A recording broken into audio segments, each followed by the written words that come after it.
You really think I'm crazy, don't you? Because I don't see the world through your eyes. I'm crazy. I choose not to follow what you believe. That makes me crazy. So tell me, define crazy. What does it mean to be crazy? You humans and your logic.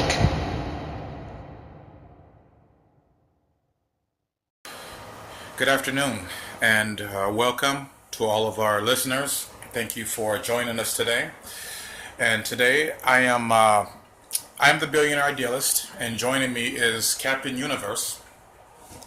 And we are going to basically touch on a subject that is pretty common around the world, pretty common amongst most people, which I'm sure most of you have all wondered about. So, and basically, the topic today is, does it make you crazy to talk to yourself? Or are you really talking to yourself? So we're just going to go ahead and jump into that. So, Captain. Yes, sir. When it comes to talking to yourself, now I have an understanding that, a lot of people would say, no, you're not crazy. People do it all the time. Everyone talks out loud. We all have, we think out loud. We verbalize our thoughts out loud.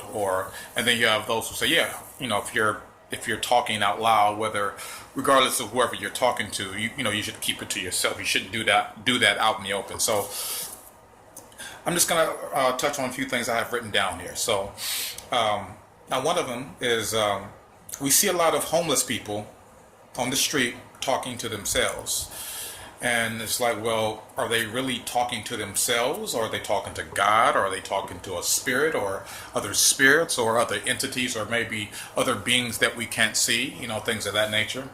And very briefly, this is kind of off the subject, but we'll touch on it later. But I've noticed that there are a lot of homeless people that are, and we've talked about it before, there are a lot of homeless people that are outliving the people who have homes, they have jobs, they have all the necessities they need to live.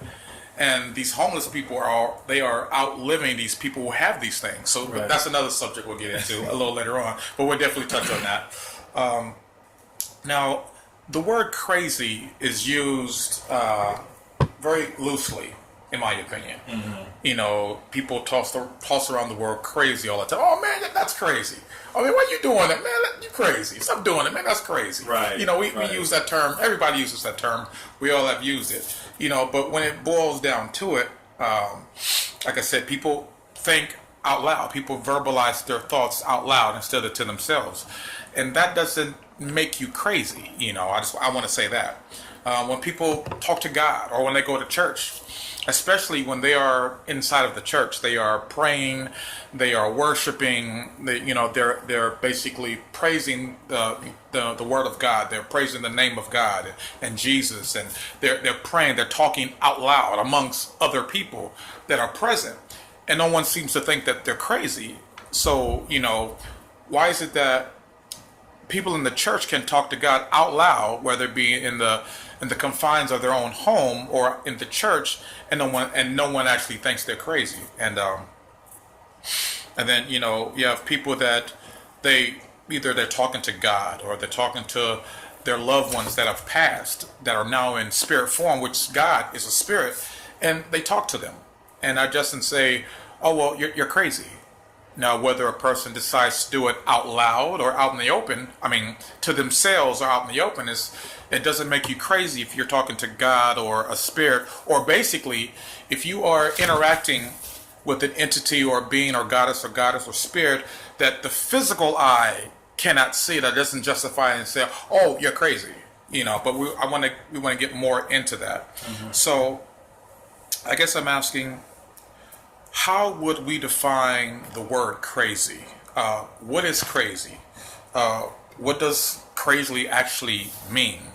And to be honest with you, living here on this third dimensional plane, honestly, and I'm speaking honestly from my own experience, living on this third dimensional plane, regardless of whatever your lifestyle may be, whatever, regardless of your circumstances, whatever current situation you may be in, rich, poor, whatever the case may be, I think we all need to be a little crazy, a little weird, if you will, in order to survive the things that go on this earth. So I'm just gonna, I want to hand it over to you now. Tell me about crazy. How do you define crazy? What makes a person crazy? Well, you know how you have polarity, Right. so you have good, bad, up, down, Right. like and unlike, etc., etc. Well, when you think about crazy, and in this, in our society, what would the flip side of crazy be? Normal. Right. But who defines normal? Right? Right. Normal is not something that it's been like, this is what it is. It's what somebody classifies as normal. Right. So if crazy is the flip side of normal, then, and if normal is being classified by people that say, okay, this is what's normal, then crazy will also be something that is defined or classified by the same individuals or by individuals that say, okay, this is what crazy is. And what crazy would be defined as, if it's the opposite of normal, would be abnormal. And that's always open to interpretation. For example, growing up, I was seeing my cousin put sugar on grits.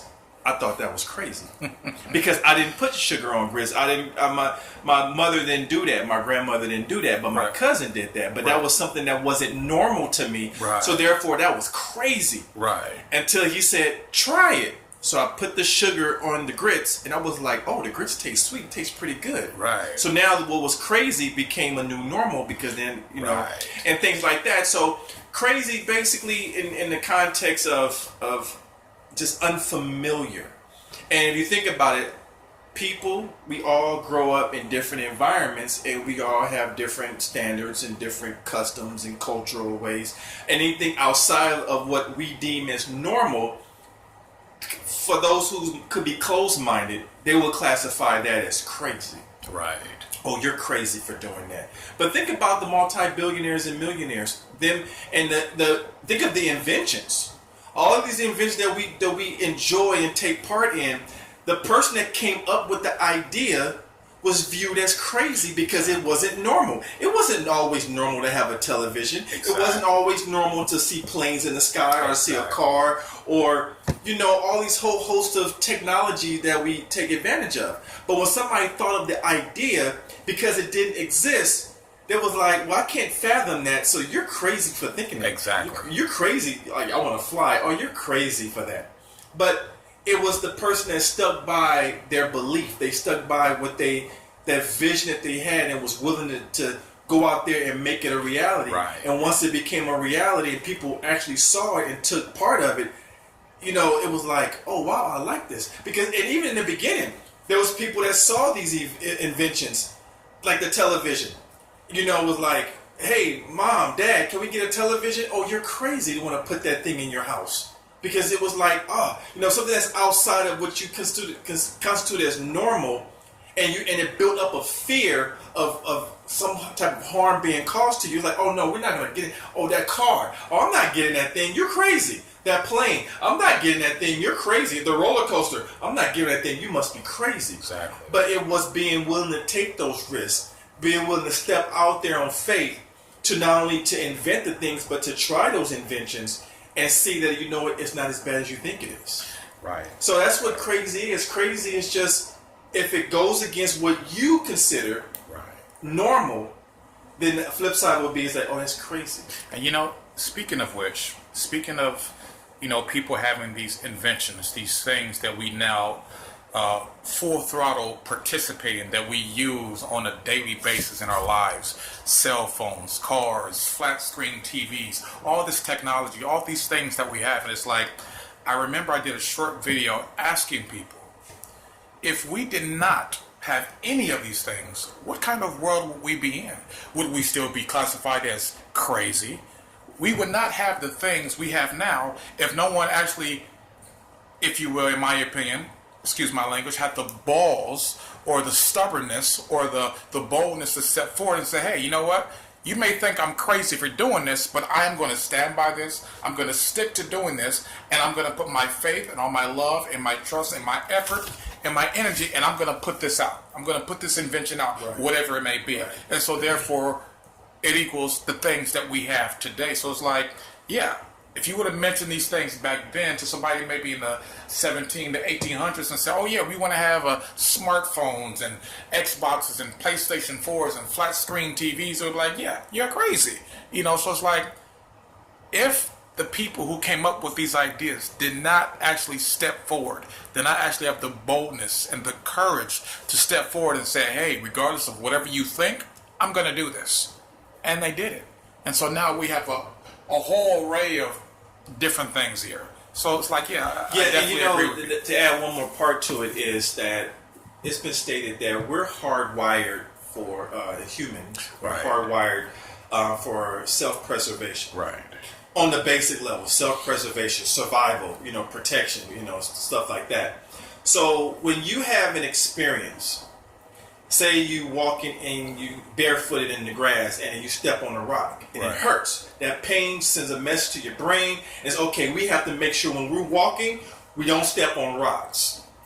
And so when we get in environments that we're familiar with, our self-preservation aspect of our mind or our brain kicks in. It's all about, okay, this is normal, because it's now viewed as normal to walk with shoes, or it's normal to do X, Y, and Z, because normal is attached to survival. Right.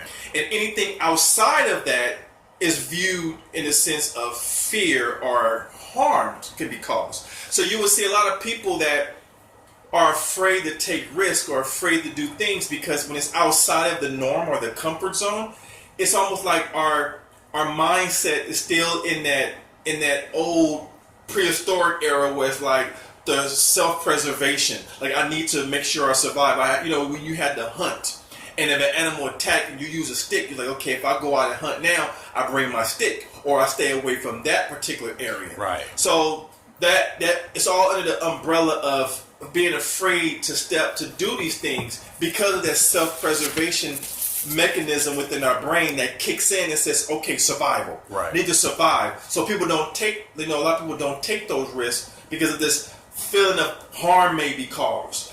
Someone that's talking, I see a girl they're attracted to and they're afraid to talk to her. It's like, what harm is going to happen? Right. But it kicks in for a lot of people and they're afraid to take that risk and introduce themselves because it's like, I could be harmed. But if you never felt there was any harm was going to come to you, then people will be stepping out on faith and doing all kind of amazing things. And it took those people that even as they were going about creating and doing these things, they still had the fear that crept up. But it was what they did with it. They didn't allow that to hold them back. They didn't allow the judgment and the fear of failure to hold them back. Exactly. So they went ahead and did it. And even though they were called crazy, if you notice, a lot of people that were called crazy were then turned around and called geniuses. Exactly. Albert Einstein would look crazy. He's crazy as hell. Genius now. A lot of inventors, you have to go that far back. They were like, oh, that's crazy for doing that. Became a genius. Especially those who are trendsetters. Yeah. That people that's doing something that's just unheard of. It's like, wait a minute, you're going to do what? You're going to spend your money, invest in what? It's like, you're crazy.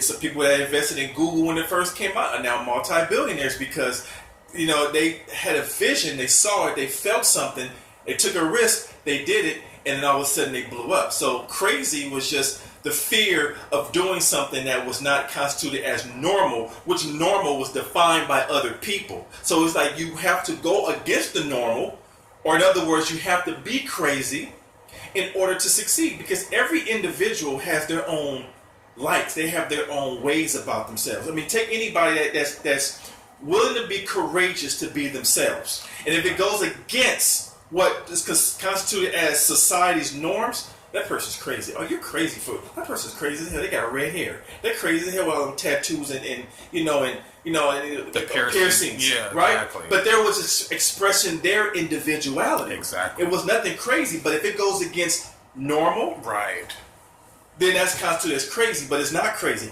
Crazy, and I'll give you my personal definition of crazy. Crazy is living your life on other terms besides your own.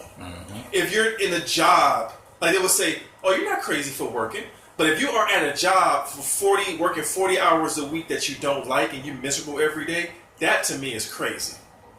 That to me is crazy. Or if you're in a relationship where you're unhappy and you feel trapped, that to me is crazy. If you're like have a power and a purpose and you're not fulfilling that power and purpose, it can benefit you and benefit other people. That's crazy if you're not doing that. Exactly. That's where the real crazy lies. Because what's really normal is living on your terms. And it's not like you're going to take away from anybody else. You're going to actually add, excuse me, to the dynamic of our society, because you're going to show society and show people that they too can accomplish what they have in their mind.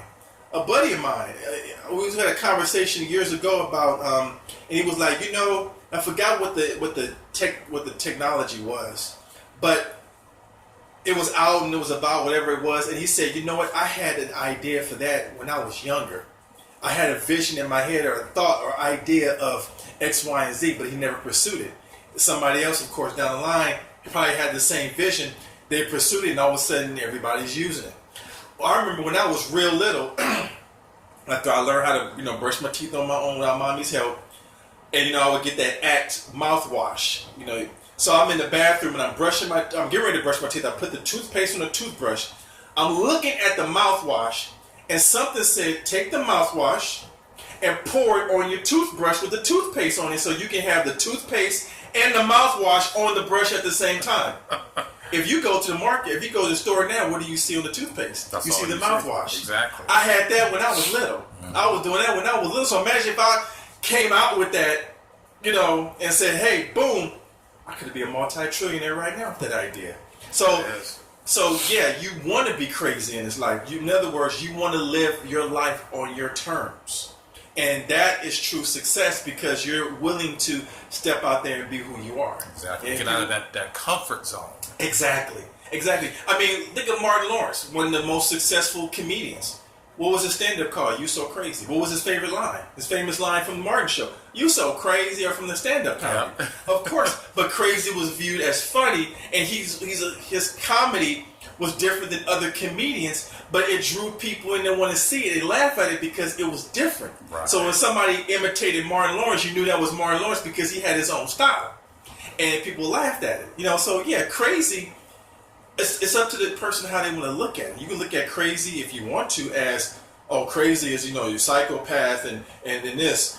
Or you can look at crazy as somebody who's willing to live life on their terms. And even, I mentioned psychopaths, even some of these serial killers and these, what we would consider as these crazy individuals, like the Charlie Mansons, they were geniuses. They use it for a detrimental purpose, taking other people's lives, which is not good, but they still didn't negate the fact that they were genius in their mind. Right. And let me briefly touch on that a little bit, now that you mention that, because it's like this. Now, yeah, they were a genius, and I would say, and how they carried out the particular things they did to people. Yes, it was a bad thing. They took innocent lives. People were getting hurt. People were dying because of it.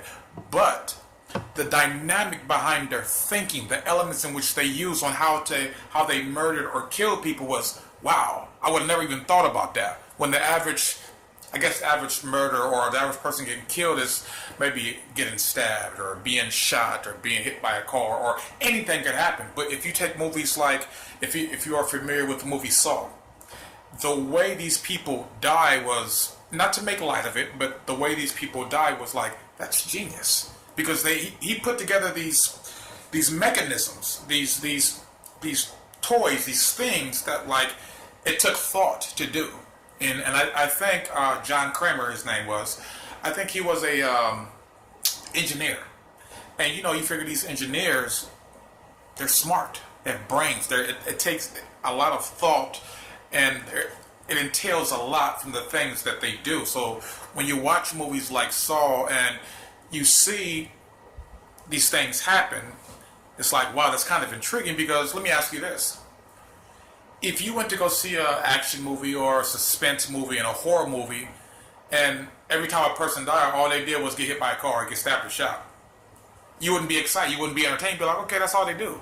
But when you see a person die in a way that's pretty much outside of normal, you'd be like, wow, that was damn. Did you see how that person? Did you see what happened to them? Did you see the whole art behind that? Then people are entertained. They watched it because so many people have watched Saw. So many people have watched these type of movies where they see these dangerous acts and these killings and these murders being done, but they enjoy the mind behind it. Right, because it's psychological. It was psychological. How you gonna? How you are gonna do you it? willing to cut off your foot Right. to save the rest of your body? Exactly. You know, It's things of that psychological. nature. It's psychological, and you see that in all facets. It's not even like a good mind or a bad mind. It's how you used it. And with anything in this life, it's Yeah. how you use it.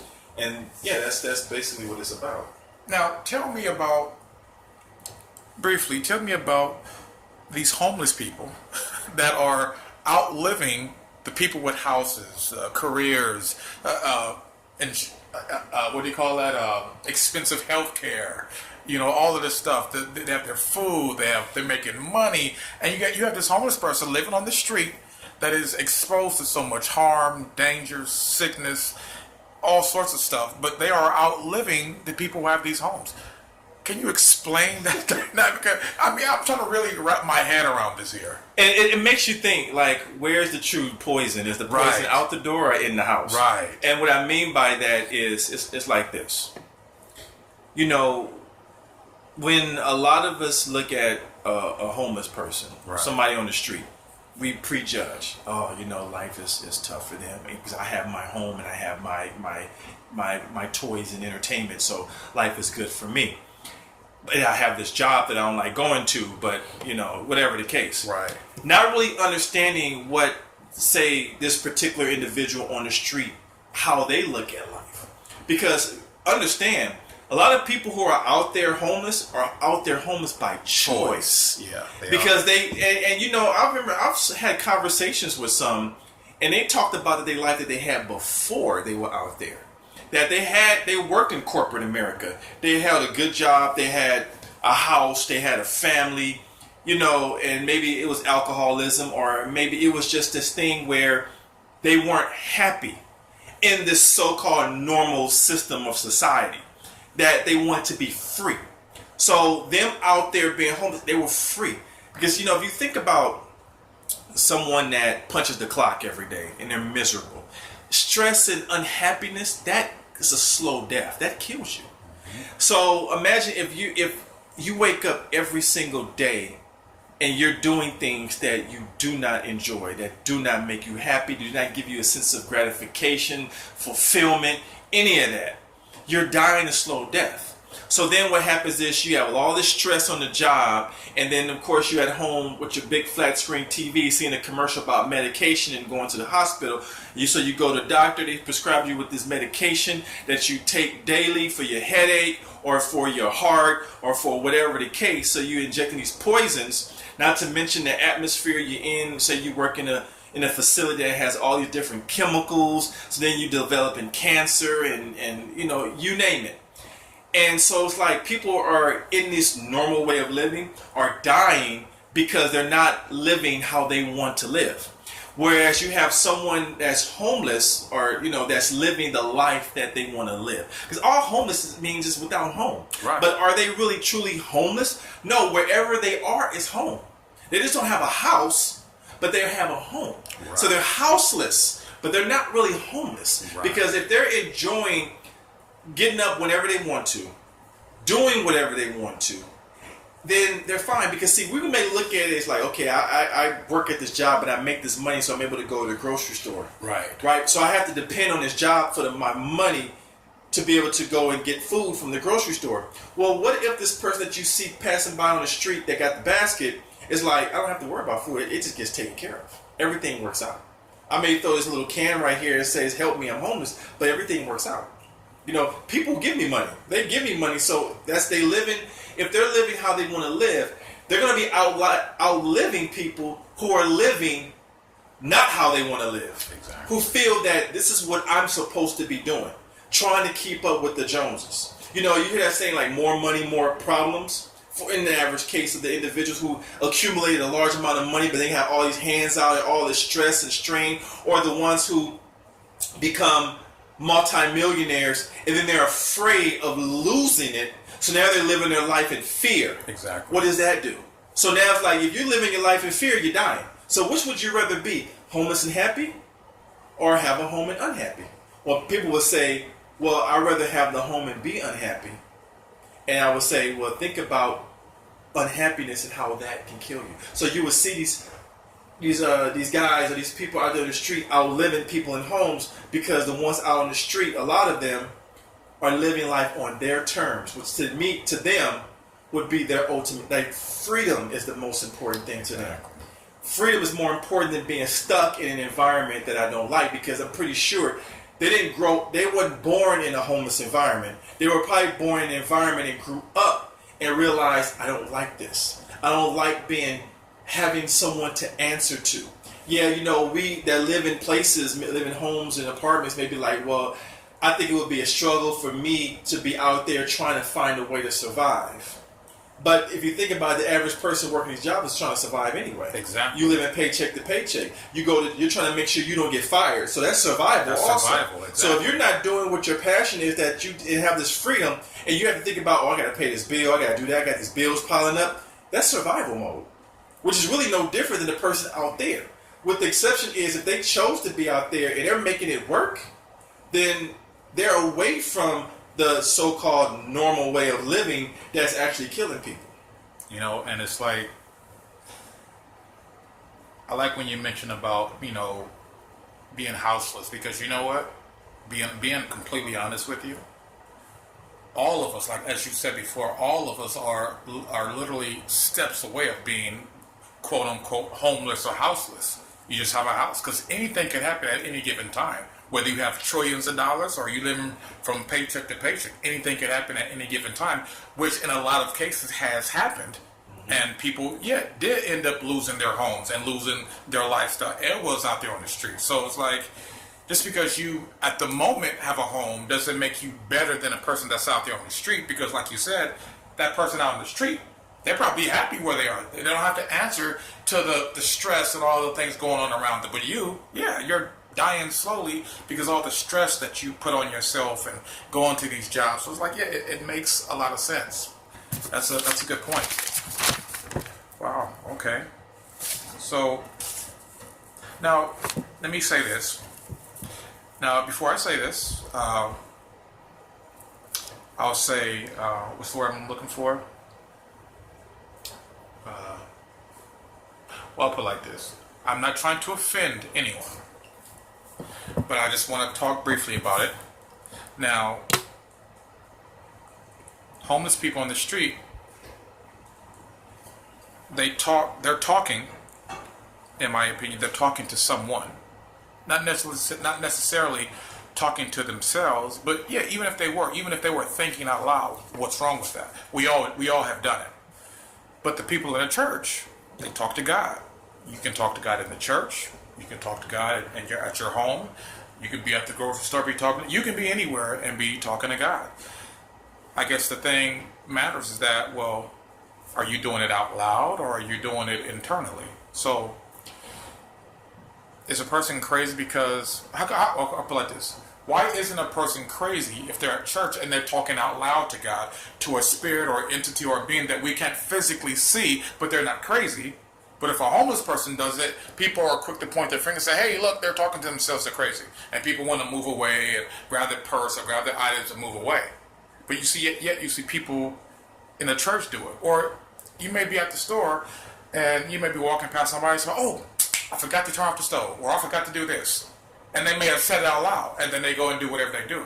Do you think that, are you grabbing your stuff and are you walking away from them? Are you moving away because, oh, that person's crazy because they had a thought out loud?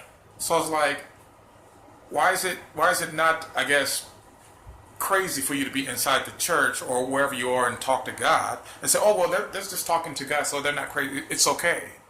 But if a homeless person does, oh, they're crazy. Why? Because the circumstances are different? Is that what that is? Well, it goes back to what I was saying earlier of how what is considered as normal right. and what's considered as crazy.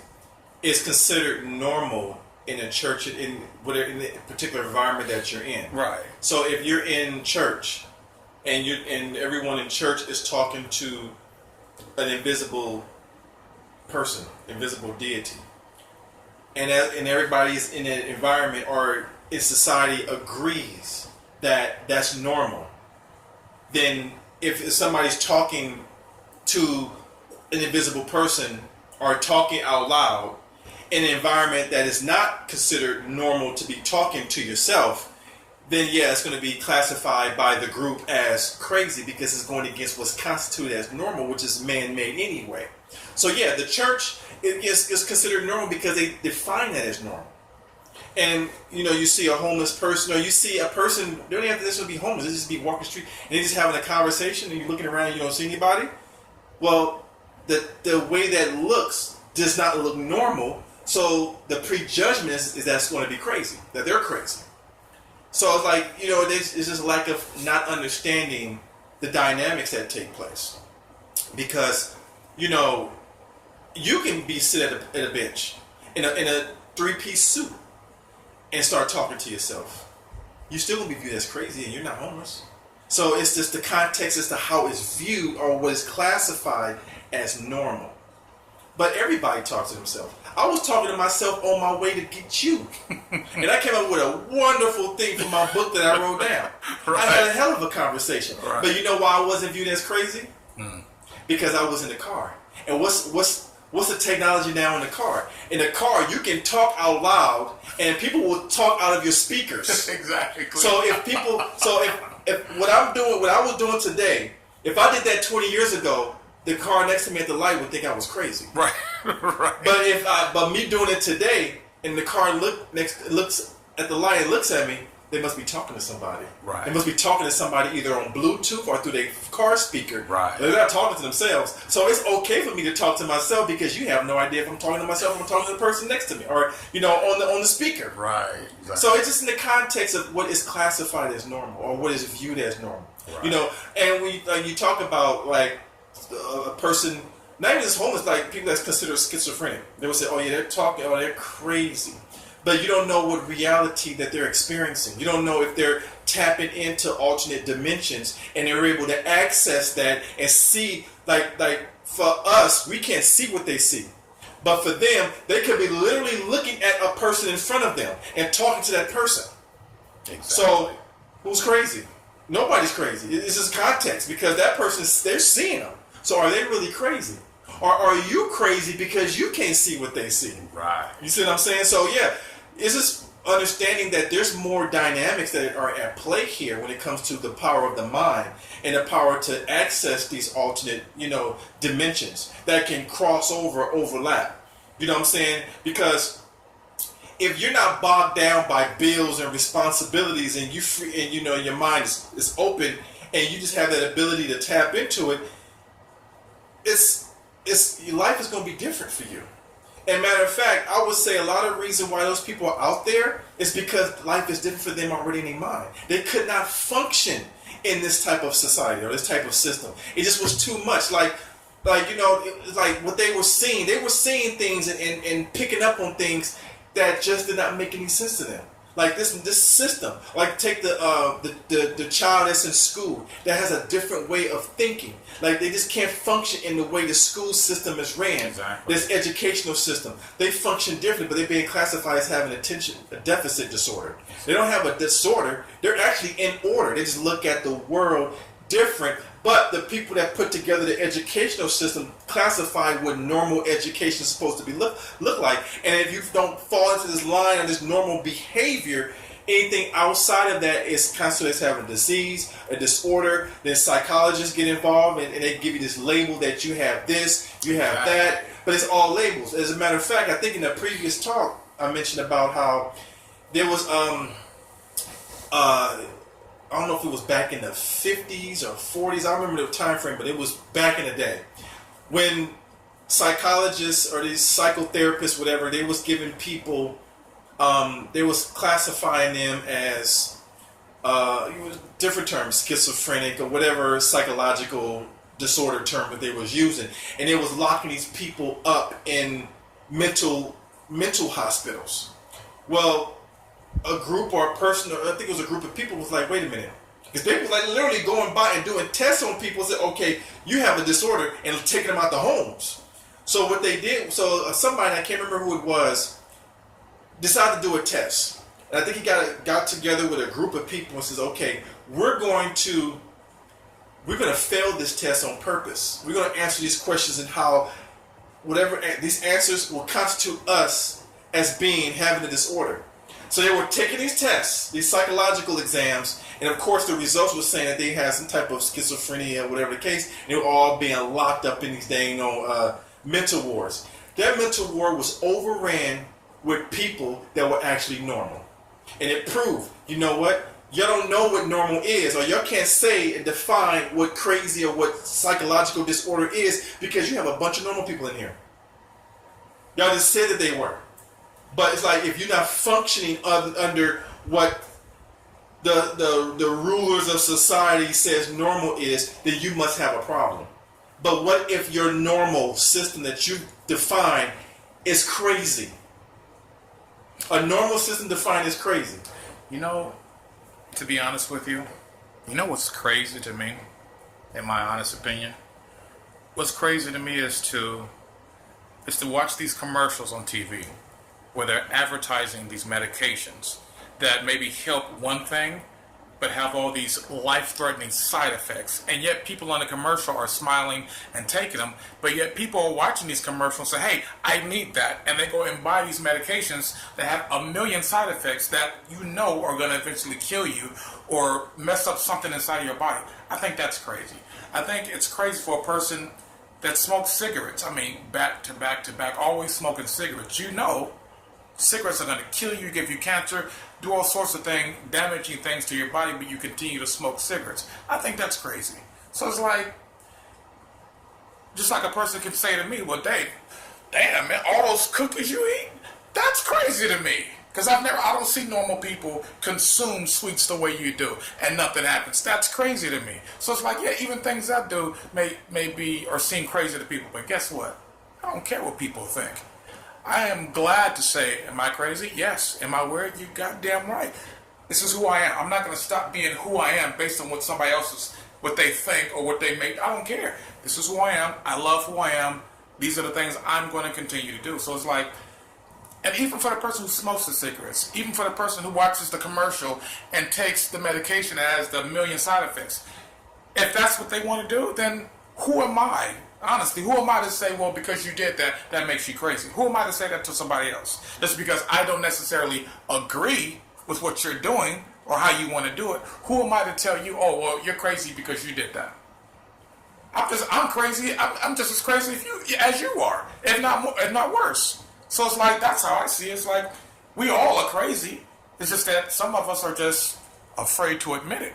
Exactly. But we all look crazy. We all have something wrong with us. We all have a few screws missing, if you will. And like I've said in the past, in the conversation we had a while back, and I was talking about how I look at that there's two realities. Right.